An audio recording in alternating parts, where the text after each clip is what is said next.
The first stop for your ballot inside Multnomah County election headquarters is this big sorting machine. Elections Director Tim Scott is showing us around. He said people used to do this work, but COVID made that impossible. Federal tax money paid for the $275,000 machine, which now does the job of 24 people. It's doing several things. The first thing it's doing is it's scanning that barcode. And what is it telling it? What's the barcode telling it? That barcode is the unique identifier for this envelope. So this envelope is uniquely identified by the ballot ID. So no one else in this election is going to get that identification number.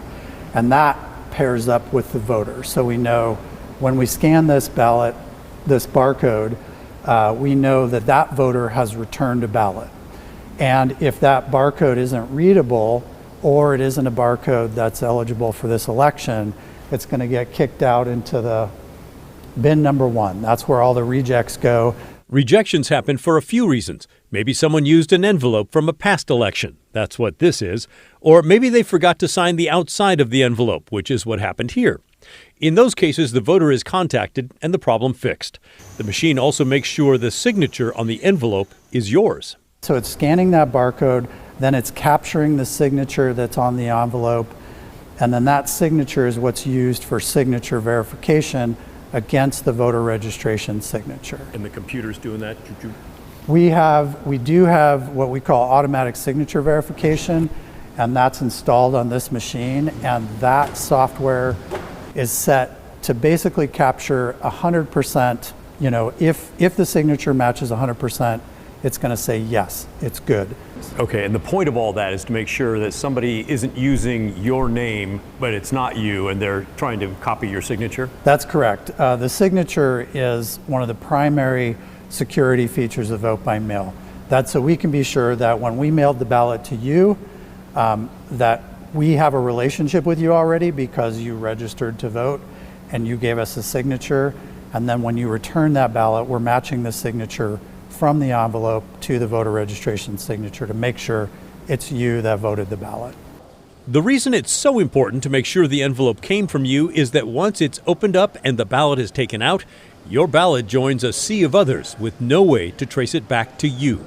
Okay, and then is there that same barcode, is that on the ballot that I fill out as well? No, there is no, in Multnomah County, we don't put unique identifiers on our ballots. So once it comes out of the envelope, it's no longer associated with you. That's why we do so much work to verify that it is you before it comes out of the ballot, or comes out of the envelope. Okay. So what if I want to go back and verify that my vote was actually counted correctly? Is there a way to do that? Not currently in Oregon. I mean, we do audits after every election, and you could come witness those audits, but there would be no way to identify your ballot for privacy reasons. There would be no way to verify that your ballot is among the ones that were being audited. From the mail sorting room, we're on our way to step number 2, but first he needs to protect those ballots in the mail sorting room. So the room is secure, huh? Yeah, we have anywhere where we store ballots, we're able to set an alarm on that room. Those are called zone alarms, so even when we're in the building, we can alarm a specific room. Step 2 is in the basement, where 120 people used to gather to open envelopes and take the ballots out. Not anymore. This is one of 10 new letter opening machines that replaced many of those people. The machines were another purchase during COVID. After the envelope is opened, the anonymous ballots are collected and bipartisan teams place them in a box. The box is then delivered to the counting machines upstairs in the red room. Okay, and what happens here? This is the ballot tally room. Okay. This is where the ballots actually get scanned and counted. The room is so sensitive, I was told to stay back behind the yellow line, just to make sure there was no way I'd be able to tamper with the machines. This is where the ballots are scanned and the votes are counted. So they're opening the box, taking out the piece of paper, looking at it, writing their name on it. So that's, at each step of the way, there's a log of who's touching that box of ballots. And then they put it into the scanner. These are just commercial off-the-shelf scanners.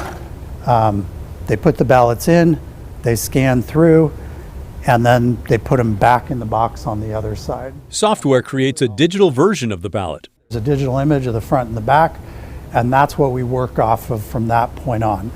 If everything goes smoothly, there's no misfeeds or anything like that, the ballots go back into the box, they get logged in the center of the room. There's somebody doing a quality control check to make sure the correct number of ballots were scanned, that there wasn't any misfeeds, that there wasn't any unreadable ballots, and then that box is going on those shelves over there. Sounds good, but what about security? Well, this system is totally air-gapped, meaning it's not connected to the outside world at all. The network that you see inside this room only exists inside this room. There's no wireless capability on any of these machines. You see the wires going up into the tray. The wires follow that tray over to this server stack here, and we're running 2 redundant servers. Again, 2 is 1, 1 is none. We want to make sure that if something happens to one of those servers, we've always got a backup ready to go immediately. So the data is copying to both those servers at the same time.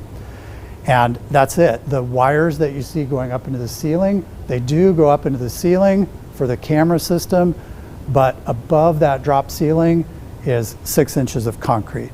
There is nothing above it. So he said there's no way for someone from the outside world to hack in. Everything that happens in this room stays in this room. But what about someone with a USB drive trying to crash the system? We've thought of that too. Every single port in this room has a port blocker in it. So there's no way to insert a USB drive into the machine without removing that port blocker with a key that's unique to us for this system. When it's time to report results, unique USB drives are used. So even if somebody did defeat one of the port blockers, it really wouldn't matter because these are the only thumb drives that would be able to be read, the USB drives. And these are each USB drive is password protected and encrypted and matched to this system. So these are the only ones that'll work in this room, and they're in a box with a security seal on it. On top of all that, there are observer rooms where members of the public can watch the various parts of the process on video screens or through windows. And both ballots and envelopes are stored in the elections warehouse for 2 years, just in case something needs to be checked. And it is definitely election season. Envelopes went out to you in Multnomah County today from the elections office. That's why we wanted to show you all the security that they go through there to keep everything safe. Finally, what about a power outage? Well, they've thought of those too. The building has uninterruptible power supplies, so even if the main power goes out, the electronic door locks will still work. And Tim Scott, the director there, says that power can last for several hours and that a backup generator can be hooked up and running the building in about 2 hours. And before we get into this next story, you'll notice kind of a different look today on the story set. I'm in the newsroom here at KGW because tonight the studio is full of folks getting ready for our gubernatorial debate in just under an hour. We'll have Christine Drazen, Tina Kotek, and Betsy Johnson live in our studio to answer your questions at 7 p.m. It's the last debate before the election, so if you've not made up your mind, or even if you have, you should definitely tune in. We'll also have a preview of what to expect tonight coming up in a few minutes on KGW. Now, back to our story. The claim that the 2020 presidential election was stolen has trickled down to communities across the Pacific Northwest. We've told you about election integrity groups going door to door in Southern Oregon and parts of Washington state as well. They often ask people who they voted for, and then they raise concerns about fraud. For example, claiming hundreds of people are improperly registered. In Washington state, there's a group called the Voter Research Project. We told you about them earlier this month. An investigator with our sister station in Seattle, Chris Ingalls, debunked much of their report in Mason County. Tonight, Chris is in King County, fact-checking their claim that local elections are full of incompetence and fraud. Volunteers from the King County Voter Research Project zeroed in on the Trailer Inn's RV park in Bellevue, after reviewing county election records showing that several voters are registered here. They flagged it as possible fraud by 20 voters who were voting from a business that rents RV spaces in this report submitted to King County Elections, which we received through a records request. We've got people that are overnighters, and we've got people that have been here close to 20 years. A spokesperson says the trailer park is home for some people, but the Voter Research Project claimed they violated the requirement that voters register at their actual residential address. We couldn't afford a house when we sold ours back in Utah, so we've been living in this for almost 2 years. Dustin Reed, who works for the Department of Veterans Affairs, lives with his family of 4 in this 43-footer. It does come to this address. His mail-in ballot to this address is one of the voter anomalies at the trailer park identified in the report. I don't know how they could, say we're ineligible voters if they've never actually come out to actually see, right? I've never met anybody out here to say, do you really live here? King County Elections headquarters, we asked the director about voters registered at trailer parks. Is there anything wrong with that?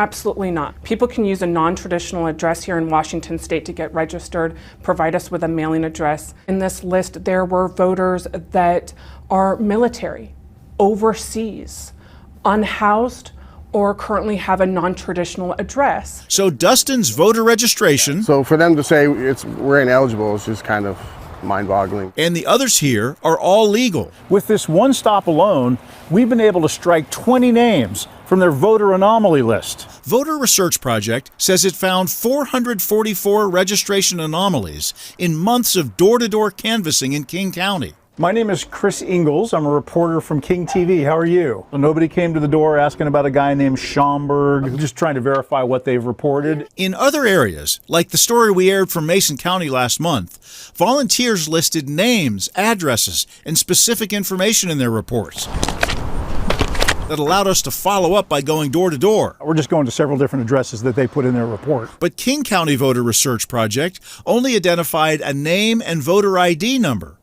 Other than the trailer park, we could not reliably locate other voters in their report. This is a big county. Again, 1.4 million registered voters. Elections Director Julie Wise had her team analyze the Voter Research Project report, in which almost all of the listed anomalies are voters who moved but are still registered at their old addresses. I didn't see anything on that list that voters were doing anything that's illegal or inaccurate. She says the registration information that volunteers relied on was outdated. 90% of the voters had updated their address by the time that the canvassers went out to look at the addresses. Did you see anything that rises to the level of fraud in their report? I did not see anything in the report that rises to the level of fraud. How many volunteers out on the streets? So we've had roughly up to 50. This is the man behind the report. Boeing retiree Dave Griffin and his volunteers have been combing King County neighborhoods on behalf of the Voter Research Project. We're out looking and trying to help clean up the voter rolls in Washington State. He's undeterred by King County's finding that his canvassing team has uncovered few anomalies, if any. How would you characterize the security of our vote in King County? I think there is a lot of room for improvement. Have you found fraud out there? I don't know if the word fraud is relevant. What is relevant is there are a lot of questions. You say you don't like to use the word fraud, but you know that people, candidates maybe, will take your report and say, this is evidence that my election was stolen. The solution is to have clean voter rolls. And the solution is to have clean elections. What's the one smoking gun? I mean, the one case that you can look at in your report and say, look at this is what we're talking about. Griffin pointed us to his report's claim that immigrants, visa holders, are registered to vote unknowingly through the state's motor voter program. Somehow, our systems has allowed them to be signed up to vote. Give me those names and addresses, and I will check them out. I'm not saying no, I'm saying let me check, because I don't want to give out someone else's private information that would put them in jeopardy. Well, despite Mr. Griffin saying, let me check at the end there, Chris still has not heard back from him since that interview, and he has not responded to Chris's follow-up messages. In their analysis of the Voter Research Project's reports so far in King and Mason counties, there have been no widespread or organized voter fraud examples. And it's interesting to note that in Washington state, any citizen can challenge another person's voter registration. The county elections office where the challenge was made then investigates and gets to the bottom of it. But so far, nobody from Voter Research Project has made any challenges in King or Mason counties, meaning they did all this work to expose alleged wrongdoing, but then have not taken a formal step to file a single voter registration challenge. It's a different ballgame, by the way, here in Oregon, where the Secretary of State tells us there is not a process for a third party to challenge a voter's registration. That can only come from election officials themselves. Still to come on The Story. Tonight's The Night. The final gubernatorial debate between the top three candidates vying to become Oregon's next governor. It's less than an hour away. Christine Drazen, Betsy Johnson, and Tina Kotek all live facing off in the KGW studio. We have a preview of what to expect from one of the moderators, David Mulco, when The Story returns.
Welcome back. In less than an hour, the top three candidates for Oregon governor will be in our studio here for their final debate before Election Day.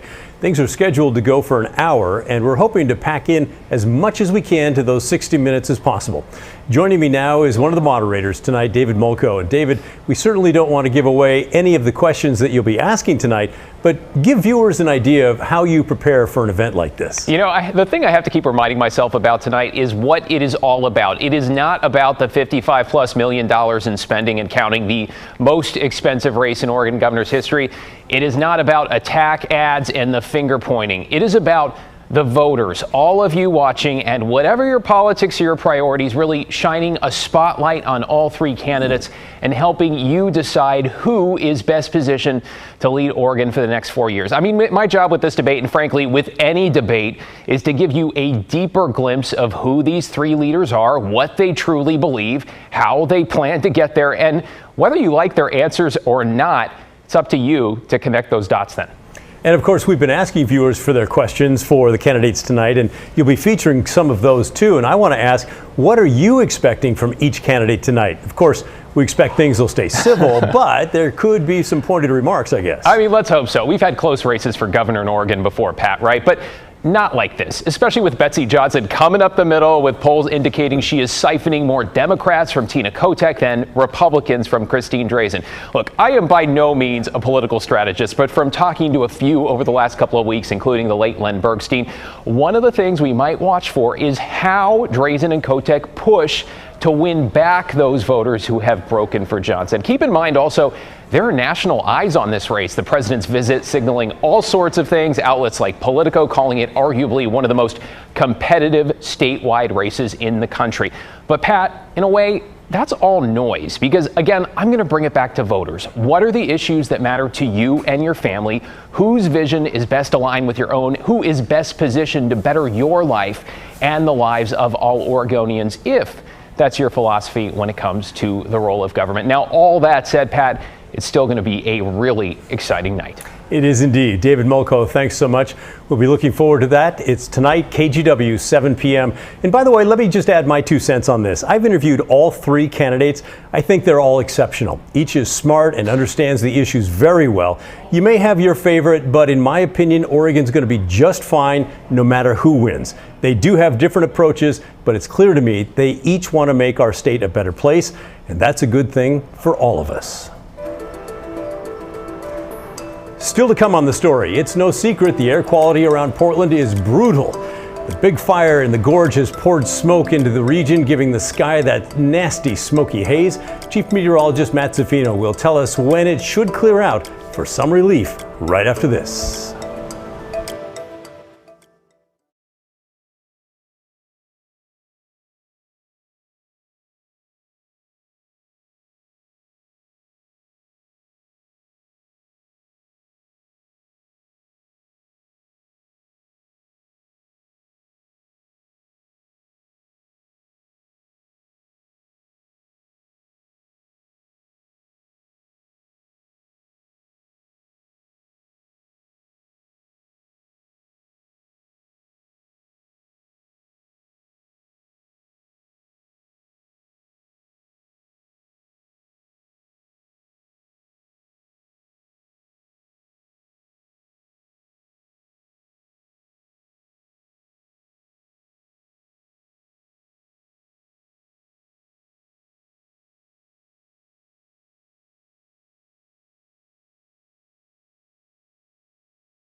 Welcome back. The air quality around Portland is dismal, to say the least. IQ Air ranks Portland as having the 6th worst air quality in the world, behind cities in Kuwait, China, India, Pakistan, and right now, Seattle actually tops the list.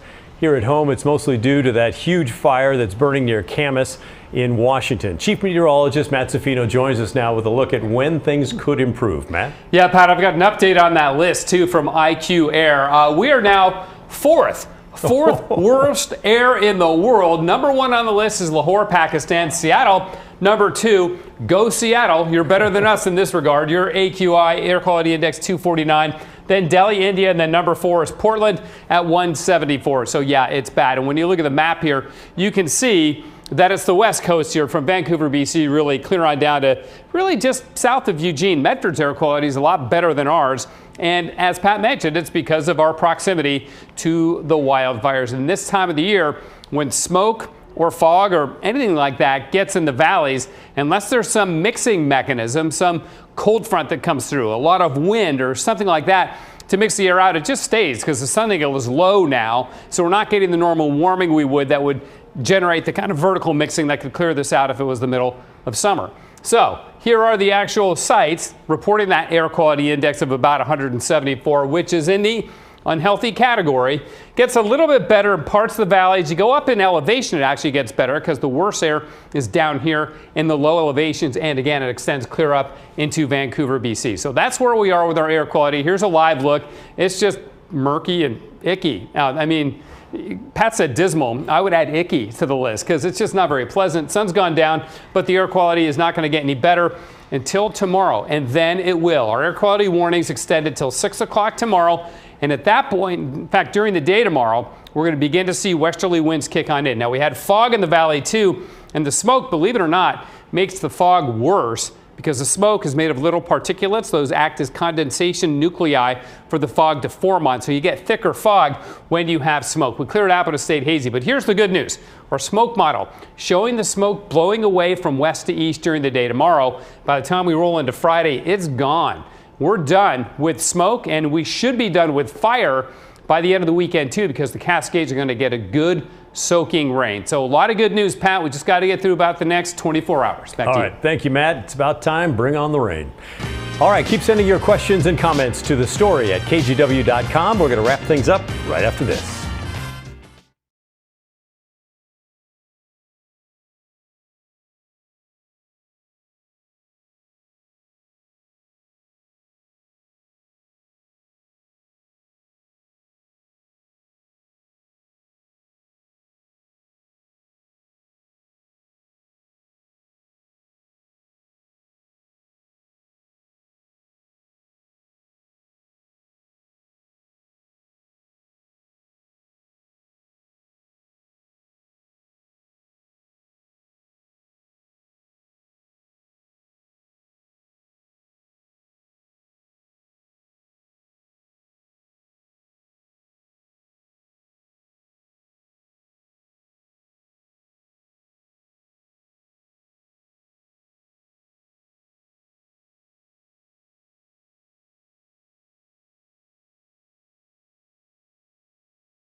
Here's another reminder to join us at 7 o'clock tonight for the final gubernatorial debate before the November election. It's sponsored by KGW and the Oregonian. Betsy Johnson, Tina Kotek, and Christine Drazen will all be here taking your questions live. Ballots are in the mail to you today, so be sure to tune in before you cast your vote. That's the end of our show. Thanks for watching. Remember, the story, our story, well, that never ends. I'm off for the next few days, but I'll see you next week.